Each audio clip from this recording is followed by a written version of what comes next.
الملتقى الافتتاحي الرسمي. أشكر أصدقائي الطلبة، أشكر الفاعلين الجمعويين الشباب على حضورهم هذا الافتتاح. أشكر جنود الخفاء أيضا على مسايرة أشغال هذا الافتتاح، جميع أيضا أعضاء الجمعية على مجهوداتهم، كما أشكر أساتذتي الأفاضل المتخصصين في الديداكتيك والبيداغوجيا على تلبية الدعوة. الشكر موصول إلى الجميع، إلى كل من ساهم من قريب أو من بعيد من إنجاح هذا العرس الثقافي بمناسبة تأسيس الجمعية الأكاديمية للتربية والتكوين. أما بعد، نحن أعضاء ومنخرطي الجمعية الأكاديمية للتربية والتكوين نعتبر أن المدرسة أحد أهم منابع التنمية الوطنية المباشرة، نظرا لما تقوم به من أدوار طلائعية في المجالات المرتبطة بالتربية والتكوين، ومن ثم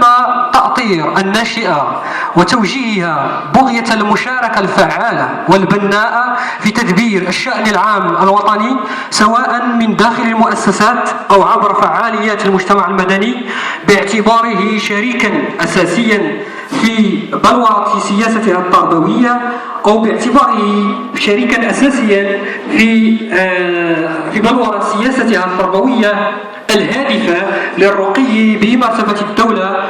إلى أحسن المراتب،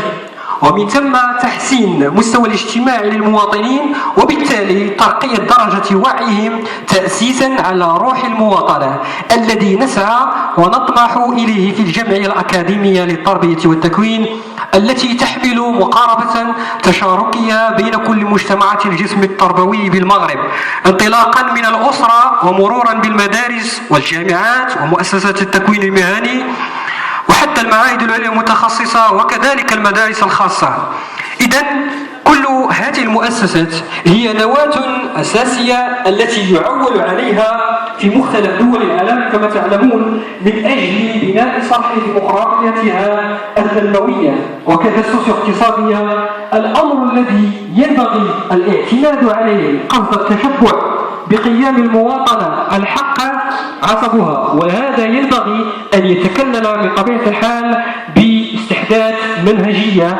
تحمل أبعادا استراتيجية صرفة تتماشى والتغييرات التي يعرفها العالم أو التي تعرفها المنظومة التربوية على المستوى العالمي، انسجاما من طبيعة الحال على مستوى الواقع والآفاق، مع الأخذ بعين الاعتبار البعد الثقافي المتجذر في أوطانها، مما سيفتح المجال إلى تنميط السياسات الدولية في ارتباطها بالتطلعات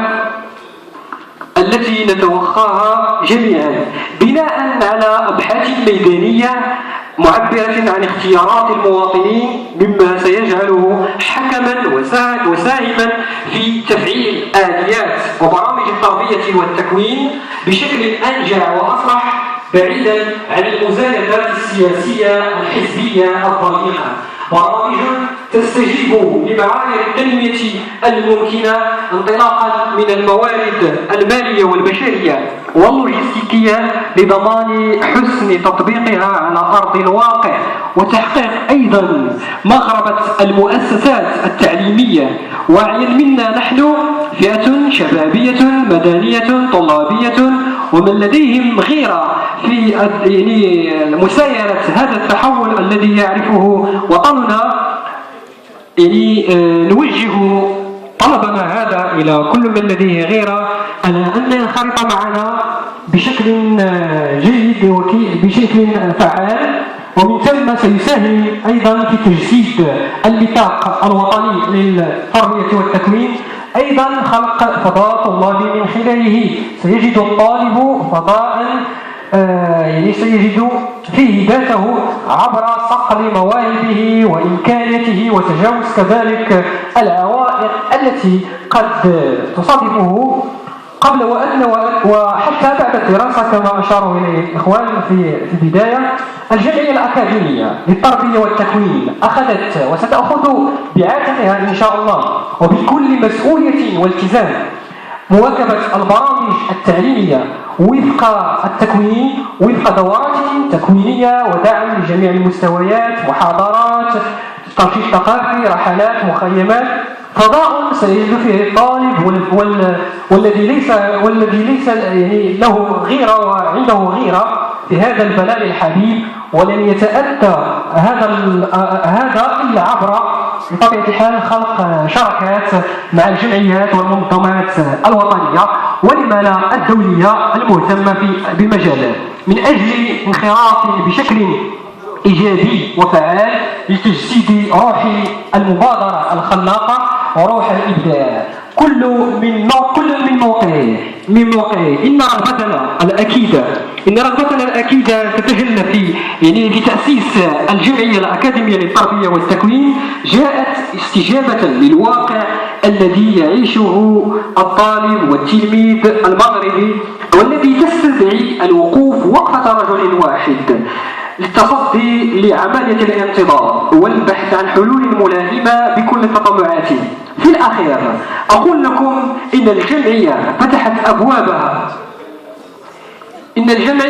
أبوابها من أجل الانخراط والتواصل بغية الاستفادة والإفادة كذلك من برامجها وخطط عملها التي لا شك أن المنتمي إليها في حاجة ماسة لنوع من هذه المبادرات. وبهذه المناسبة أشكر طلبة جامعة الحسن الثاني عين الشوق للآداب والإنسانية، أشكر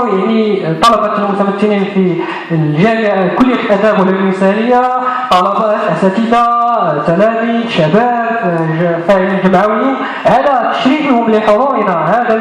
في هذا اليوم الافتتاحي الرسمي لتأسيس الجمعية الأكاديمية للتربية والتكوين، التي تحمل شعار تربية فعالة، تكوين منفتح وتنمية مستدامة. دام حرصكم على مواكبة التنمية، والسلام عليكم ورحمة الله تعالى وبركاته. شكرا لرئيس